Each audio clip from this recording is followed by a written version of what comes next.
SFIA, the skills framework for the information age, has become the globally accepted common language for skills in the digital world.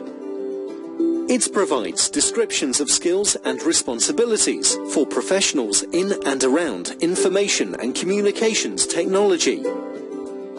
SFIA version 6, released in 2015, contains 97 skills, each described at one or more of 7 levels of responsibility. To aid navigation, SFIA structures the skills into 6 categories, each with a number of subcategories. It also describes 7 generic levels of responsibility in terms of autonomy, influence, complexity, and business skills. SFIA is used in nearly 200 countries and is growing fast. SFIA enables individuals to easily assess current skills and levels, identify skill goals and plan professional development, match skills to roles and jobs. Organizations and governments use SFIA to define role profiles and job descriptions, in procurement, in talent and skills management to quickly identify skills they have and skills they need, and in education and training to ensure the most appropriate courses and certifications are selected. In recruitment, SFIA is used to create SFIA-based job descriptions, identify, shortlist, interview and select resources based on intelligent skills matching. Professional bodies and membership organizations use SFIA to map membership levels, certifications, development and mentoring programs. Conference and event organizers identify target audiences by mapping to SFIA so individuals can select the event and sessions which best match their needs. Service providers use SFIA to describe their services and capabilities and create SFIA-based rate cards. SFIA is the common language for skills in the digital world. Do you know what skills you have and the skills you need?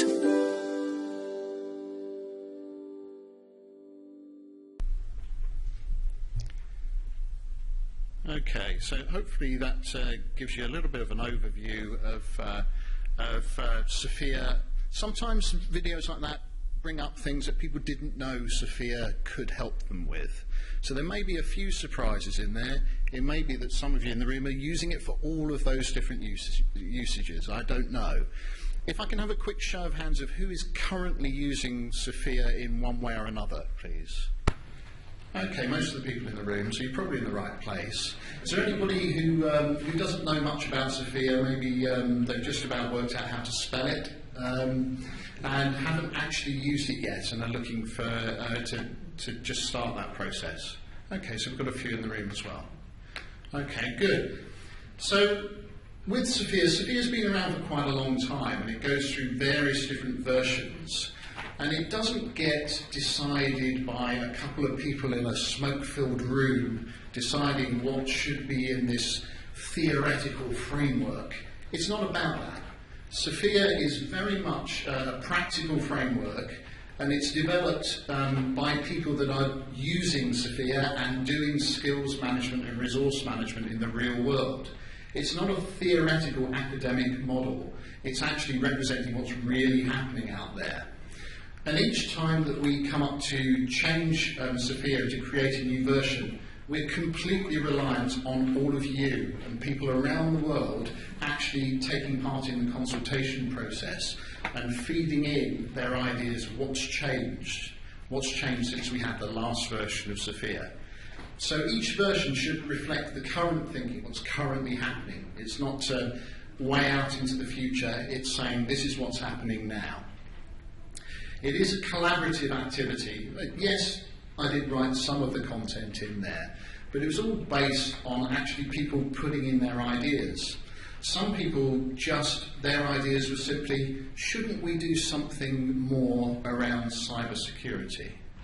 And it might be as simple as that. What about? And that will be just the trigger as an input.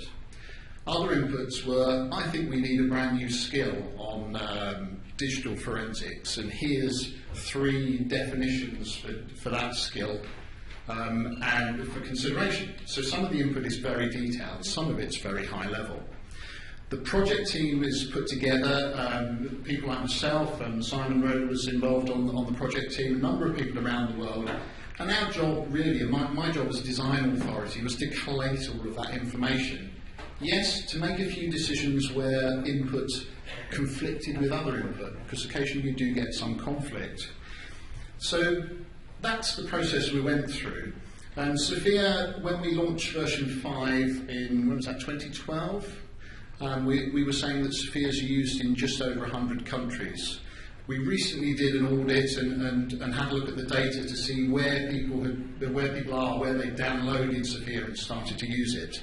And I think it was 196 countries, which is why we're saying nearly 200 countries. So you can see there's been quite a growth in terms of geographic spread over that time. So SFIA can be used by individuals and organisations, and those of you that are already using SFIA, you probably are using it in a mix of both things. And SFIA, really, one of the main advantages is that it gives you a set of definitions of skills, and it creates that common language that you can use in lots of different ways. So it's very flexible. So SFIA is not prescriptive. It doesn't describe things like organisation structures. It doesn't say your organisation needs to look like this, or you need to have these jobs or these roles. So because it's quite open, what SFIA gives you, and it's a popular misconception, is that SFIA actually defines roles and jobs. It doesn't. It defines skills. Those skill descriptions, of course, you can use those to create job descriptions, role profiles, and a whole host of other things. But because those common building blocks are the skills, that makes it very flexible. It works in all sorts of different organisations and organisation structures. Whether you have a very traditional hierarchical or organisational model, or whether you're in a more agile, freer model where you put together temporary teams for very short activities. It equally serves both of those and everything in between of those extremes. It obviously describes those skills, the 97 skills that you heard talked about on the video, in one or more of the 7 levels of responsibility. And often we find, because of the way the language of SFIA works, it's fairly open, it's very free of jargon, and therefore it works well whether you're in the HR department, you're in the learning and development team, or you're somebody in an IT environment as well. So individuals can use it. They can say a popular use of SFIA is to baseline, what are my skills? How many people in the room could answer the first question on behalf of themselves?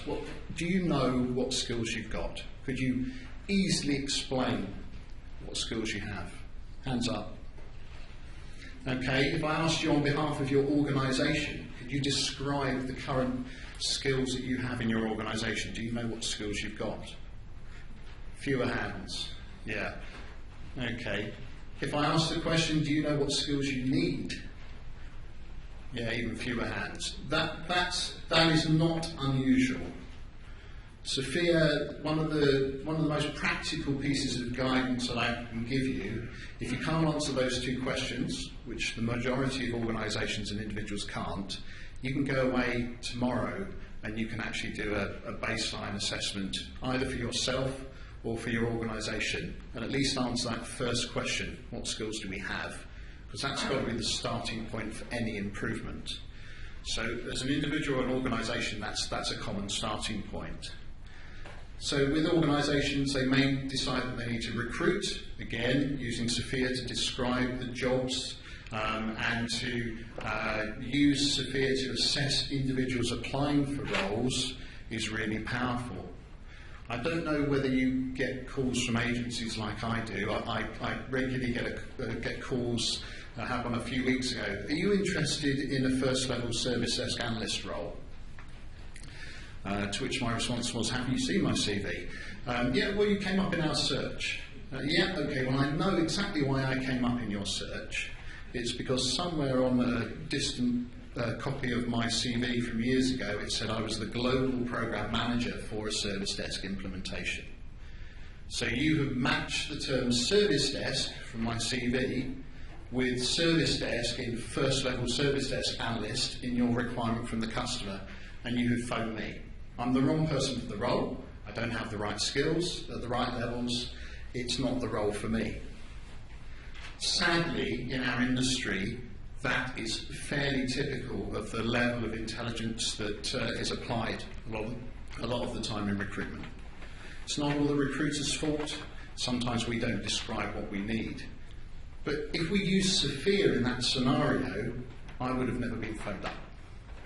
Because if I had expressed my skills using SFIA against the skills in the job description, if we'd done a SFIA-based job description, I wouldn't have been phoned up because I'm not a good match for that role. Just using SFIA in the organisations that I've seen doing that, they tend to get less churn in resources, because you don't hear people saying, leaving after 3 months and saying, well, I'm leaving because the role wasn't what I thought it would be.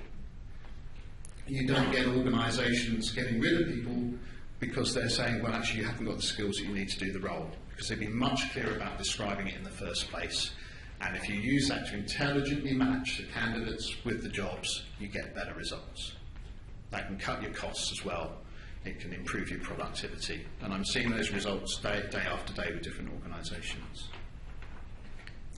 So lots of different usages of SFIA, and some of those are covered in that video. If you do want to see that video again, it is on the SFIA Foundation homepage, so it's sfia-online.org. So looking in your patch, you'll find, just to quickly overview what's in the packs here. So everybody will have this A3 chart, and you'll see that the URL is actually on the bottom of that. So if you want to go to the SFIA Foundation website, that's the address on the bottom of that chart. So that's probably the most popular view of SFIA, is that list of the 97 skills at the different levels.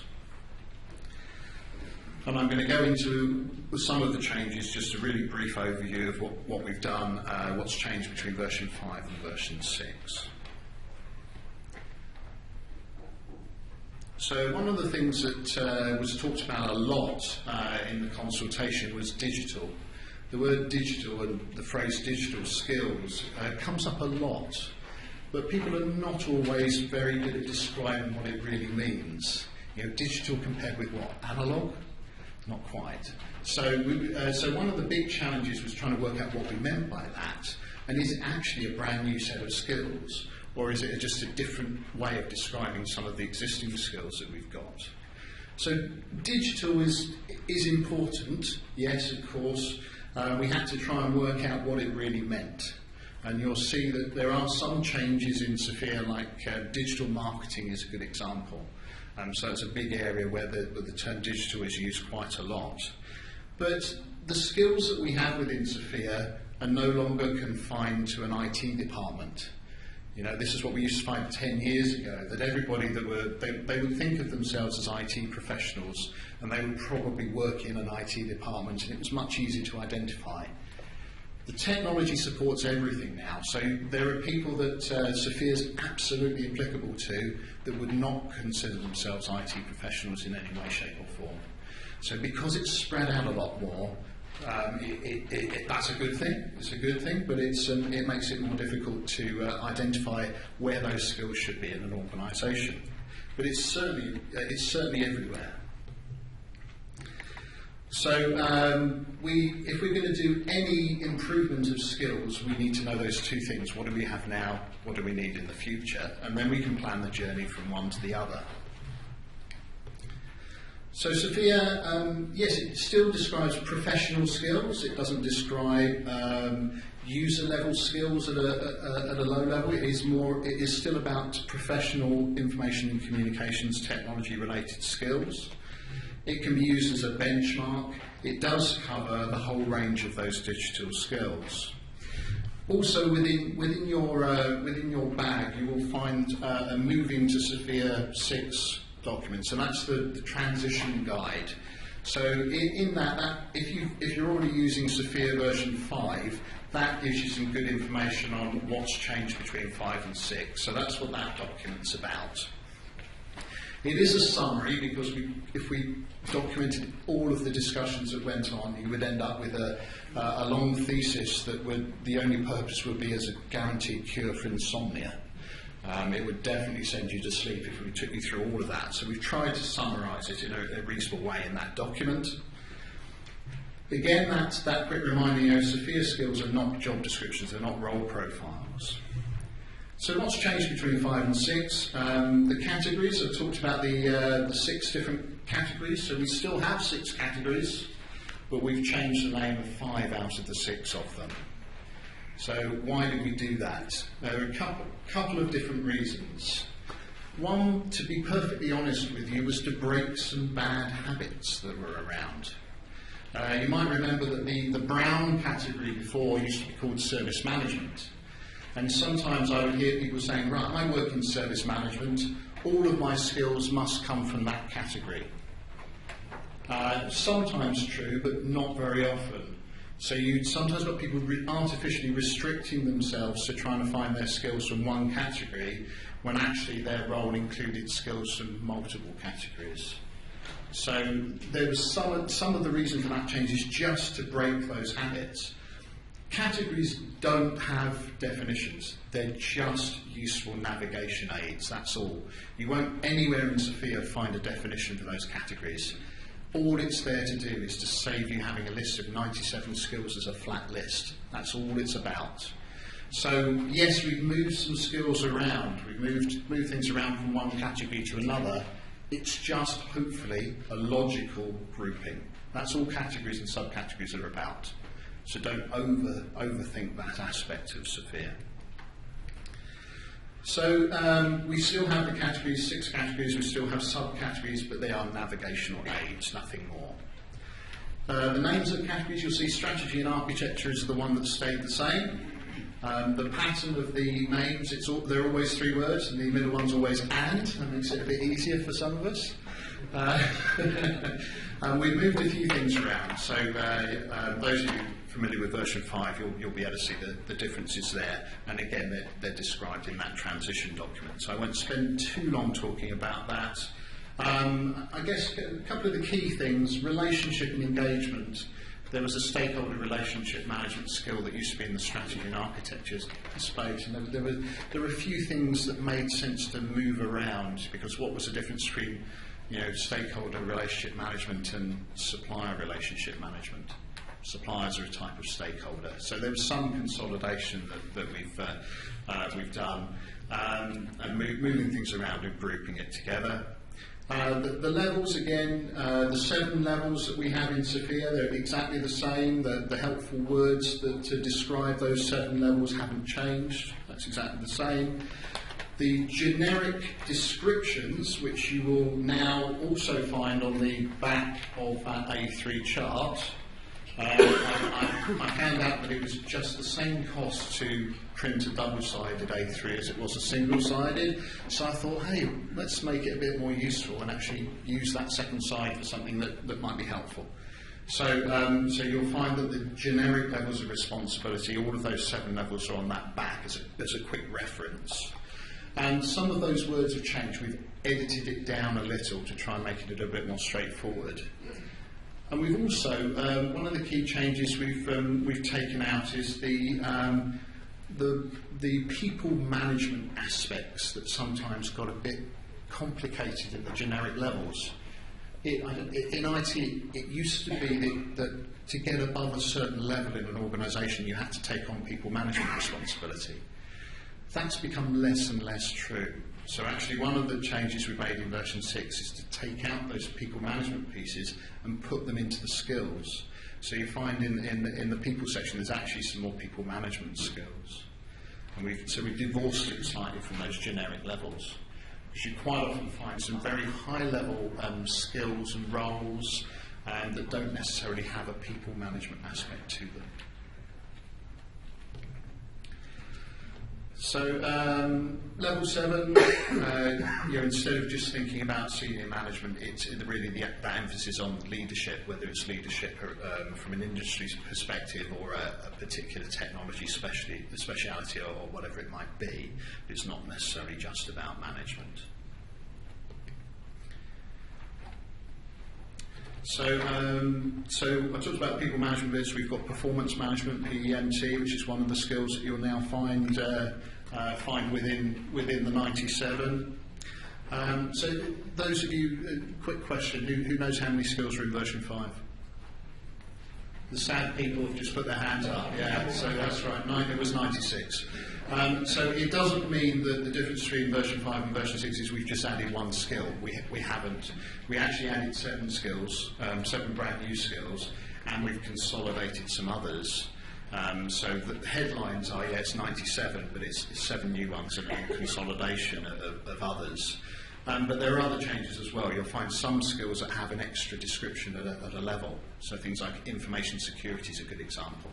That didn't used to have a description at level 7. It does now. And you see that represented in organisations when you get chief information security officers, which is a popular role that you see.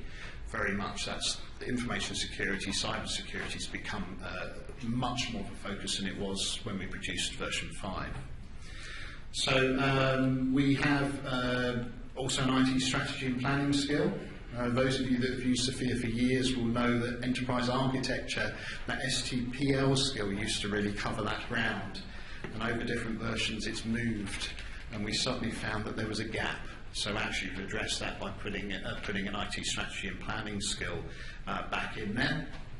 Hardware design, that was an interesting one. Just for some reason, it just wasn't covered in the previous version of SFIA, and nobody had really pointed it out.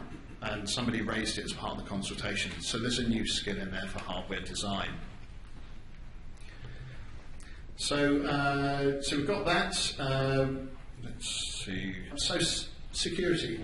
So cybernetics. The word cyber didn't appear in version 5 at all. Doesn't mean we didn't cover that area, but actually in 2012 we weren't talking about cyber security. It's a phrase that really started being used a lot more. We did use the word cyber to describe robots, didn't we? With cybernetics and those sorts of things.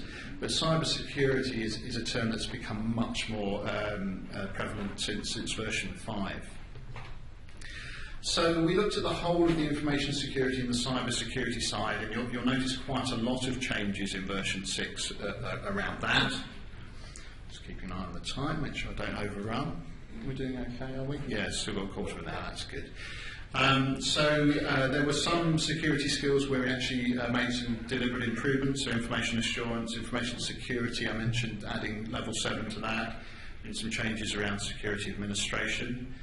We found 10 skills in version 5 that had an explicit reference to security, but we also found there were 22 other skills that were regularly used in security-related roles and jobs that didn't actually have the word security in them. That's not necessarily a problem, but some people use SFIA and they use a word search type approach to using SFIA. So if they're writing a role profile for an information security person, they might search on the term security. Now that's great, that'll bring up 10 or 13 skills, but actually you could easily miss those other 20 odd. So a good example is IT governance. So of course when you're doing IT governance you're thinking about security and probably 200 other things. But in the skill description we don't list all of those 200 things. So there's a cautionary tale here. Don't rely on simple things like word search. You really have to understand SFIA a little bit more to get the most value out of it. We did identify 2 brand new skills really that weren't covered sufficiently in version 5. Digital forensics, so we've added a skill for that. Penetration testing. Of course we had testing in version 5 and we had the information security piece, but actually it seemed right to create a separate skill for penetration testing. We also have product management, so that's again something that's become a little bit more distinct as a skill. So managing a product or service through its life cycle. We looked at information management. We had quite a lot of input on information management as a topic, and there were some updates that happened there. Actually, a lot of the information management input came from Australia, so I was really pleased to see that input, particularly from, actually had several people from the New South Wales government actually that gave some useful input on that. So information management definitely had a good look. We had a good look at that and made some changes to that. Analytics as well. We consider big data, agile, cloud. All of the changes that we've made are really to try and accommodate those, but it's always a case of trying to work out whether these new terms are just transitory, fashionable terms that are going to disappear, or whether they actually do represent a brand new skill that we hadn't thought about before. And it's a mixed answer for different areas. So we have done a bit of retirement consolidation. We've changed a few names. We've moved a few skills around. We have reduced the amount of times that we use the word IT, actually. That's one of the changes that we have. Because in some of the descriptions, because of me describing how I described it earlier, people don't always think about themselves as IT professionals. Sometimes the use of IT in a description didn't help. It actually it discouraged people from using a skill that otherwise was a perfect fit. So you will see that we've reduced the amount of times we use the term IT, not because we're trying to expand the scope of SFIA at all, just to prevent people from thinking it doesn't apply, just simply because those two letters were in there. So SFIA, like any framework or resource, can be used well, it can be used badly. Maybe it's one of the advantages, maybe it's a disadvantage of SFIA, but SFIA doesn't tell you how to use it. It is a passive resource. It's a set of descriptions, and you can decide to use it how you like. Also in your bags, you will have that booklet there. That is SFIA. All of the SFIA content is in that book. But what we've done from difference between version 5 and version 6, we've tried to at the beginning put a bit more explanation in there and give a few more examples of how people are using SFIA, and hopefully you'll find those useful. You might find some things that you didn't know people were using SFIA for, and that hopefully they'll give you a bit of guidance. So we tried to make it a bit more helpful. We've changed the formatting. You'll see that the colour coding follows through. Instead of being in 3 columns, it's in 1 column, because a lot of people use the PDF and they share it on a screen, and actually going from 1 column to the next column, it was quite difficult to navigate. So some people will love the change and some people will hate the change. You can't please everybody. If you don't like it, blame me, that's fine. If you do find it useful, then great. So we've tried to make it a little bit cleaner in terms of look, but it covers the same ground as SFIA version 5 plus a bit more explanation. So that's your main book. So if you use it well, if you can find more uses of SFIA, you'll get more value out of it. So hopefully those examples will be helpful. Of course, if you need help in using SFIA, the way the SFIA Foundation works is it has a network of SFIA partners and SFIA accredited consultants around the world. Some of those organisations are downstairs and are happy to talk to you if you do need help. The SFIA Foundation website does list them all, so if you go to that SFIA website, you will find a listing of all the partners, all the training providers, all the consultants, and also the organisations that build SFIA content into their tools. And there's a number of tools available to help you as well. There's a training scheme, there is an accreditation for SFIA consultants. The accreditation scheme is going to be extended very slightly over the next couple of months, and we will recognise SFIA practitioners as well as SFIA consultants. So you'll see that change coming through from the SFIA Foundation. So trying to summarise, because there's probably quite a lot that I'm trying to fit here into about 40 minutes, and I've got 10 minutes to go. Lana's keep me on track, yeah? And if I run over the 10 minutes, she comes up onto the stage and whacks me around the head. Oh, you give me the time's up one. I get a warning before I get hit. Okay, that's great. So to try and summarise a lot of the changes, a lot of them around digital skills, cybersecurity, all of those big hot topic items that have had significant change since version 5. Here are the 7 new skills that are in this version. I think I've talked about most of them. I didn't talk much about sourcing. So I did allude to the relationship management piece, the supplier relationship management and business and stakeholder relationship management. and you'll see that relationship management still appears within the, it's moved, it's down the bottom under relationships and engagement in the green category. Some of the stuff that was specific to supplier relationship management has moved to sourcing and contracts. So there's a little bit of moving of things around those 2 or 3 skills.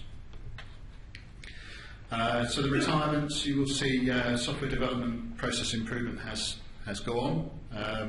So we made some amendments to system development management. We also looked very closely at the other process improvement. It used to be called business process re-engineering, but it's business process improvement is what it's called, BPRE, for those that are sad enough to use the 4-letter skill codes, like me and Simon. Is it just us, or is it there are other people who are sad? There are some other people, right? Okay. So you'll see a few changes around there. Human factor integration. So a lot of the agile, a lot of the system development stuff has driven some terminology changes in that area. So you'll find that a couple of the changes there. Technology audit, conformance review, some merging of stuff there. So I think that's all fairly self-explanatory. So next thing, SFIA is currently available in 6 different languages. So English, Spanish, German, Chinese, Japanese and Arabic. So I think on the SFIA website for version 5 we just had 3 languages. During the course of the couple of years between 5 and 6, there were some translations there was a Japanese translation that was added.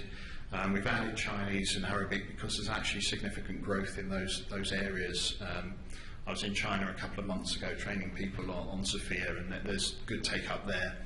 And I was in Saudi about 3 weeks ago as well. There's a number of large organisations starting to make use of SFIA there. So it's definitely growing even further than those 196 countries we're talking about at the moment.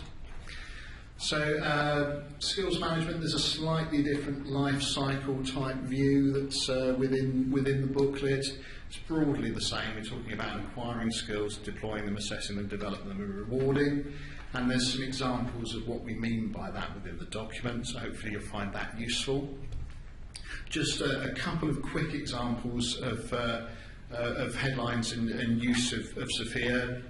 In the US Defense Threat Reduction Agency, which is the part of the Department of Defense that deals with weapons of mass destruction. So I love this headline, which is why I put it in there. SFIA plays a role in countering weapons of mass destruction. There's a headline for you. But there is actually a case study that's been approved by the US government that explains how they use it.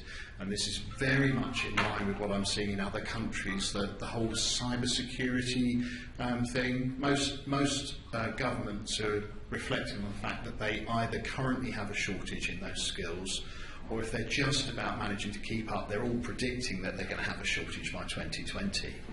It's a massive area, and a lot of the growth in SFIA that I'm seeing, a lot of the inquiries that I hear are from people in the defence space. And people training their security professionals in SFIA so that they can describe the skills that they need, whether they're trying to build those skills internally or whether they're looking to recruit them from outside. Whichever is the case, you still need to describe what you need, and SFIA does a much better job of doing that in version 6. I've also seen, this is another example of something I found online a few weeks ago. CIPS, who one of the SFIA partners in Canada, started to look at how to use SFIA for immigration services. If you're scoring people points based on the skills that you need within a country, then it's interesting to see that actually there's a few organisations around the world who are starting to use it to actually check those skills for people applying for to move to a particular country.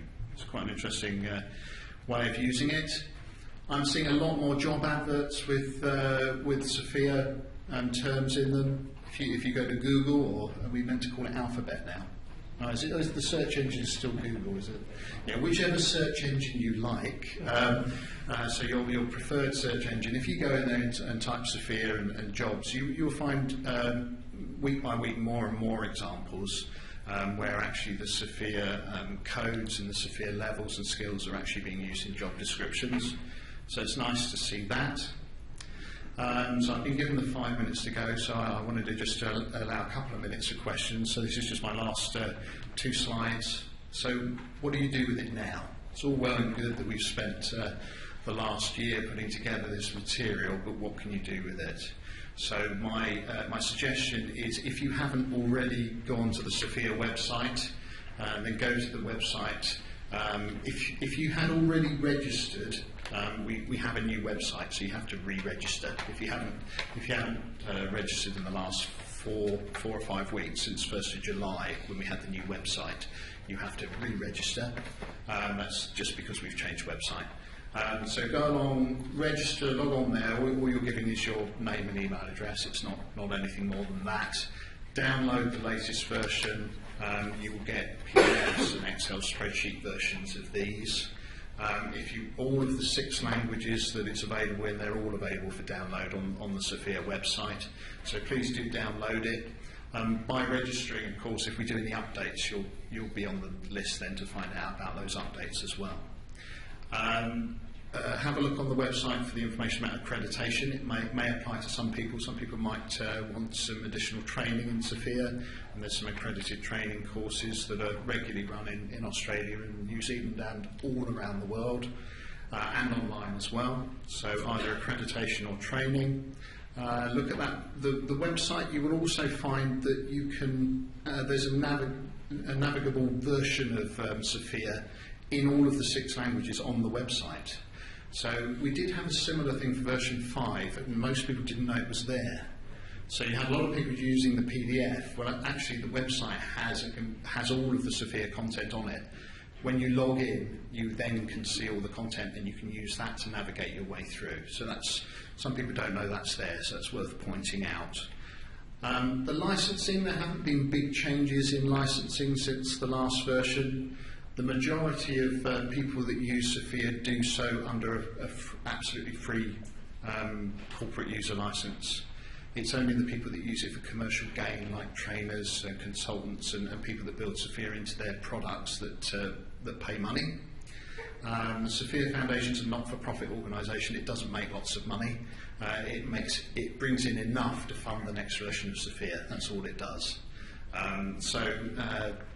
That's really the update I wanted to leave you with. So if you can't answer those 2 questions, it's remarkably easy to use SFIA to help you do that, and you can do that in a very short space of time. Okay, so I think we've got 2 minutes. 2 minutes left. Yeah, just give me the 2 minutes. So I can take a couple of questions if there are in the 2 minutes. Don't want to eat into Simon's time. Has anybody got any questions at this point? No questions? Either I explained it all, or they need to sleep on it first. We've got one. Right. The changes to the skills and categories, the people who are working on 500 or Right. easy is it to migrate from one to the other? Yeah, so for those who didn't hear the question, how easy is it to migrate from version 5 to version 6 with the changes? Quite easy, because we've deliberately made it sort of evolutionary rather than revolutionary. So you'll find that it's worth looking, if you've got job descriptions and role profiles that already exist, it's worth looking at the transition document just to see what's changed. And it may be that you want to add a skill or change it, but the changes are relatively easy to apply. And it is at an organisational level, it's worth making a conscious decision on when you're going to switch to version 6, because there are changes. And I do have some organisations who've made the decision to stay with 5 for a couple of months because they're right in the middle of producing some role profiles or doing an assessment. But the majority of organisations are switching straight to 6 and finding it quite easy. It's not a wholesale change. The reason we've stuck with that structure is to make it quite easy to transition. One more question, yes. Access to your presentation, thank you very much. It's very succinct. How can we give you our business card? Yeah.